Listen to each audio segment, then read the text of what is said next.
Breaking చూస్తే phone tapping కేసులో SIT నోటీసులపై KCR స్పందించారు. జూబ్లీహిల్స్ ఏసీపీకి లేఖ రాశారు.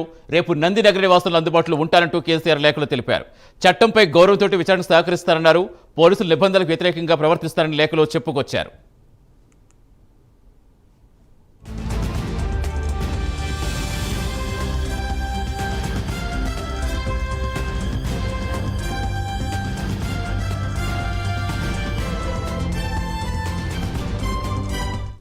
సిట్ నోటీసులపై కేసీఆర్ స్పందించారు. జూబ్లీహిల్స్ పోలీసులకు లేఖ కూడా రాశారు. పూర్తి అప్డేట్స్ ఇచ్చేందుకు మా కరెస్పాండెంట్ చందు జనతర్. చందు, 6 పేజీల లేఖ రాశారని చెప్తున్నారు. ఏంటి, ఏ ప్రస్తావించారు, ఏ అంశాలు ప్రధానంగా ఆయన ప్రస్తావించారు?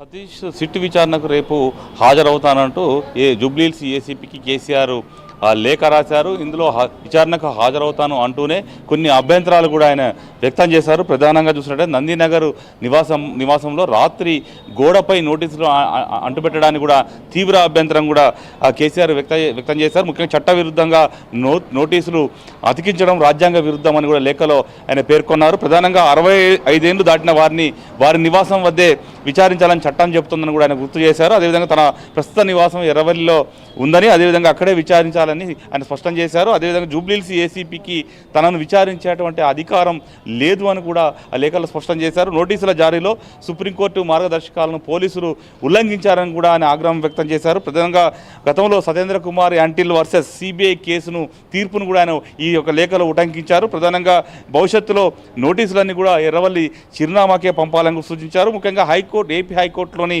వీడిమూర్తి కేసు తీర్పును కూడా కేసీఆర్ లేఖలో ప్రస్తావించారు. ప్రధానంగా పోలీసులు చర్యలన్నీ కూడా తన వ్యక్తిగత గౌరవానికి భంగం కలిగించేలా ఉన్నాయని కూడా ఆయన ఆవేదన వ్యక్తం చేశారు. మరోవైపు ఎన్నికల అఫిడవిట్లో చిరునామాకు సెక్షన్ 160 నోటీసులకు సంబంధం లేదని కూడా ఆయన స్పష్టం చేశారు. మరోవైపు ప్రస్తుతం నివసిస్తున్నటువంటి చోటే విచారణ జరపాలని పార్లమెంట్ చట్టం చెబుతుందని కూడా అందులో పేర్కొన్నారు. ప్రధానంగా హరీష్ రావు నోటీసుల విషయంలో కూడా పోలీసులు డబుల్ స్టాండర్డ్ విధానాలను కూడా పాటించారని చెప్పారు. మరోవైపు పోలీసుల తీరు కోర్టు ధిక్కరణ కిందికే వస్తుందని కూడా కేసీఆర్ హెచ్చరికలు కూడా చేశారు. మరోవైపు బాధ్యతాయుత పౌరుడిగా ప్రతిపక్ష నేతగా విచారణకు సహకరిస్తానని చెప్పారు. రేపు మధ్యాహ్నం 3 గంటలకు విచారణకు హాజరవుతానని కూడా నోటీసుల్లో పేర్కొన్నారు. ముఖ్యంగా నందినగర్ నివాసంలోనే విచారణకు అందుబాటులో ఉంటానని కూడా అందులో పేర్కొన్నారు.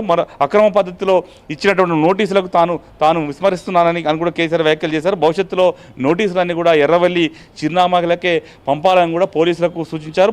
ముఖ్యంగా చూసినట్టయితే పోలీసులు అదే సిట్ అధికారుల తీరును మాత్రం ఆయన ప్రశ్నించారు. ప్రధానంగా ఈ చట్టం పైన తన గౌరవం ఉంది కాబట్టి ఖచ్చితంగా విచారణకు హాజరవుతున్నాను, కానీ ఇప్పుడు పోలీసులు ఏదైతే సిట్ అధికారులు ఇచ్చిందైతే రాజ్యాంగ వ్యతిరేకం, రాజ్యాంగ ఉల్లంఘన అని కూడా ఆయన స్పష్టం చేసిన పరిస్థితి అయితే చాలా స్పష్టంగా కనిపించింది. రేపు ఉదయం ఎర్రవల్లి ఫామ్ హౌస్ నుంచి ఆయన నేరుగా నందినగర్ నివాసానికి కేసీఆర్ రాబోతున్నారు. కేసీఆర్ వెంట సంతోష్ కానీ అదేవిధంగా కేటీఆర్ కానీ ఆయన నివాసంలో ఉండే అవకాశం అయితే కనిపిస్తూ ఉంది. మరోవైపు హరీష్ రావుతో పాటు మాజీ మంత్రులు అదేవిధంగా ఎమ్మెల్యేలు, ఎమ్మెల్సీలు, ఎంపీలంతా కూడా తెలంగాణ భవన్లోనే ఉండబోతున్నారు. రేపు పెద్ద ఎత్తున కార్యకర్తలందరూ కూడా తెలంగాణ భవన్కు చేరుకోబోతున్నారు. ఇప్పటికే పార్టీ ఒక పిలుపు కూడా ఇచ్చింది. ఎక్కడికక్కడికి ఆందోళన చేయాలి, నిరసనలు చేయాలి, మోటార్ బైక్ ర్యాలీలు చేయాలి, నల్ల బ్యాడ్జీలు ధరించాలి, నల్ల జెండాలు కూడా పట్టుకొని ప్రదర్శనలు చేయాలి, శాంతియుత వాతావరణంలో నిరసన తెలపాలని కూడా ఇప్పటికే పార్టీ నుంచి మొత్తం బీఆర్ఎస్ క్యాడర్కి ఆదేశాలు కూడా వెళ్ళాయి.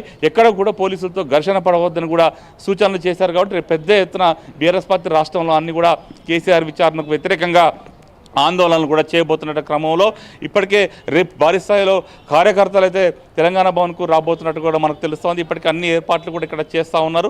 రేపు హైదరాబాద్లో కూడా పెద్ద ఎత్తున ఆందోళనలు చేయాలని కూడా ఇప్పటికే ఇక్కడ ఏదైతే హైదరాబాద్లో ఉన్న నాయకత్వం అంతా కూడా భావిస్తుంది. కొద్దిసేపటి క్రితమే మాజీ మంత్రి తలసాని శ్రీనివాస్ యాదవ్ కూడా ప్రెస్ మీట్లో మాట్లాడారు. రేపంతా కూడా హైదరాబాద్లో కూడా శాంతియుతంగా నిరసనలు కూడా తెలుపుతామని కూడా స్పష్టం చేసిన క్రమంలో రేపు కేసీఆర్ విచారణ ఎలా ఉండబోతుంది, అసలు కేసీఆర్ ఏం మాట్లాడతారు, కేసీఆర్ను సిట్ ఏమని ప్రశ్నిస్తుంది, దానికి ఎలాంటి స్టేట్మెంట్ రికార్డ్ చేస్తుంది, అసలు ఈ గతంలో పోలీస్ అధికారులు ఇచ్చిన స్టేట్మెంట్లో బిగ్ బాస్ ఆదేశాల మేరకు చేశామన్నటువంటి ఒక సిట్ చెప్పినటువంటి విషయాలు ఏదైతే ఉన్నాయో వాటన్నిటిని కూడా అసలు బిగ్ బాస్ ఎవరు అనేటువంటి కోణంలోనే రేపు సిట్ విచారణ జరగబోతుంది. అసలు పూర్తిగా ఫోన్ ట్యాపింగ్కు కేసీఆర్ ఆదేశాలతోనే జరిగిందా మీ అనేటువంటి ప్రశ్నలు కూడా కేసీఆర్ను సంధించేటువంటి అవకాశం కనిపిస్తుంది. ఆ స్టేట్మెంట్ రికార్డ్ చేసేటువంటి అవకాశం అయితే కనిపిస్తూ ఉంది. మొత్తంగా కేసీఆర్ రేపు విచారణలో పాల్గొని ఏం చెప్తారనేది మాత్రం చాలా ఆసక్తికరంగా చందు, ప్రధానంగా మారింది సతీష్. అధికారులు ఇచ్చిన వాంగ్మూలంతో అధికారులు ఇచ్చిన ఏదైతే కేసీఆర్ కుటుంబ సభ్యులు కేసీఆర్ పేరు ప్రస్తావించారు కాబట్టి రాధాకిషన్ రావు కావచ్చు, మరి ముగ్గురు అధికారులు కావచ్చు, వారు ప్రస్తావించిన దానితో నోటీసులు ఇస్తున్నామని చెప్తున్నారు. అంటే అది ఎంతవరకు ఇప్పుడు ఇది మనం గతంలో చూసిన కేటీఆర్ చేసిన, హరీష్ రావు చేసిన అడిగిన ప్రశ్నే మళ్ళీ అడిగారు, అక్కడ ఏమీ జరగలేదు, జస్ట్ అలా కూర్చోబెట్టి మమ్మల్ని అలా విసుగుస్తూ వచ్చారు తప్పించి అక్కడ వాళ్ళు అడిగింది లేదు మేము చెప్పింది లేదు అన్న కోణంలో చెప్పుకుంటూ వచ్చారు. అంటే ఇప్పుడు ఏంటి ఇదంతా ఎలా చూడాలి మనం ఓవరాల్గా? అదే సతీష్ ప్రధానంగా ఆ బీఆర్ఎస్ పార్టీ మొదటి నుంచి చెప్తుంది అసలు ఫోన్ ట్యాపింగ్ అనేదే లేదు. ఫోన్ ట్యాపింగ్ అనేది ప్రతి ప్రభుత్వంలో దేశ భద్రతకు సంబంధించి ప్రతి రాష్ట్రంలో పోలీస్ అధికారులు ఫోన్ ట్యాపింగ్ చేస్తూ ఉంటారు. ముఖ్యంగా దేశ భద్రతను దృష్టిలో ఉంచుకొని సంఘ విద్రోహ శక్తులు వాళ్ళ సంబంధించిన ఫోన్లు ట్యాప్ చేస్తారు. దీనికి అసలు రాజకీయ నాయకులకే సంబంధం ఉండదు. అసలు ఫోన్ ట్యాపింగ్ అనే కేసే ఇది పనికిమాలిన కేసు, లొటపీసు కేసు అంటూ కూడా కేటీఆర్ కావచ్చు, హరీష్ రావు కావచ్చు, ఒక సందర్భంలో కేసీఆర్ కూడా ఇదే అంశాన్ని చెప్పుకొచ్చారు.